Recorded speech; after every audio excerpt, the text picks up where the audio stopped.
এই যে বাবু, এক গ্লাস আখের রস দেও তো। ওকে, এই নাও টাকা। বাবু, আমাকে এক গ্লাস আখের রস দেও তো। ওকে,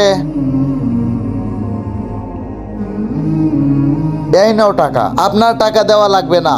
বাবু, কেন টাকা নিব না? তুমি তো ওই লোকটার থেকে টাকা নিলা, তাহলে আমার থেকে নিবা না কেন? বাবার থেকে কিভাবে টাকা নেব? বাবা, আরে আমি তোমার বাবা কিভাবে হব?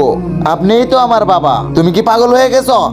আমি তোমার বাবা হলো কিভাবে? বন্ধুরা, এরপর কি হয় তা তো তোমাদেরকে দেখিয়ে দিব, কিন্তু তা দেখার আগে এই ধরনের আরো ইসলামিক ভিডিও পেতে ভিডিওতে লাইক দিয়ে চ্যানেলটিকে সাবস্ক্রাইব করে দিও। আমি হলাম সেই বাচ্চা, যেই বাচ্চাকে আপনি ডাস্টবিনে ফেলে দিয়েছিলেন। আর আমি এই জন্যই বলতাছি, বাবার থেকে কিভাবে আমি টাকা নিব। মা, আমাকে মাফ করে দাও, আমার ভুল হয়েছে। আমি তোমাকে অস্বীকার করে টিকি ডাস্টবিনে ফেলে দিয়েছি, কিন্তু সেই তুমি আমাকে বাবা ডেকেছ। আমি এই ভুল আর জীবনও করবো না, তুমি আমার কাছে আসো। আর বন্ধুরা, আপনারও মেয়ে সন্তান হলে অবহেলা করবেন না, কারণ আল্লাহ তাআলা যেই পরিবারের জন্য খুশি হন সেই পরিবারেই কন্যা সন্তান দান করেন।